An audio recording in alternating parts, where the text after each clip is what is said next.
শেরপুর জেলা truck, mini truck, dump truck, tank lorry এবং covered van চালক শ্রমিক ইউনিয়নের নয়াবিল ইউনিয়ন শাখার আয়োজনে মঙ্গলবার সন্ধ্যায় নয়াবিল টু নাকুগাঁও সড়কে বিশাল শোডাউন অনুষ্ঠিত হয়েছে। বিস্তারিত থাকছে শেরপুর থেকে নিজস্ব প্রতিনিধির পাঠানো প্রতিবেদনে। শোডাউন শেষে নয়াবিল বাজারের উত্তর সাবেক ভাঙা এলাকায় আলোচনা সভা অনুষ্ঠিত হয়েছে।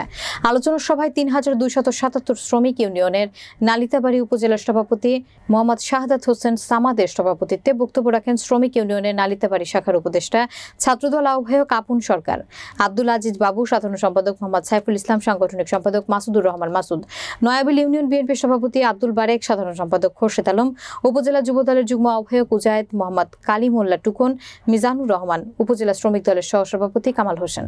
এ সময় বক্তারা ইজারার জায়গায় বালু উত্তোলনে প্রশাসনের নিষেধাজ্ঞা, জরিমানায় স্কেভেটর জব্দ, ড্রেজার মেশিন ভাঙা নিয়ে তীব্র প্রতিবাদ করেন।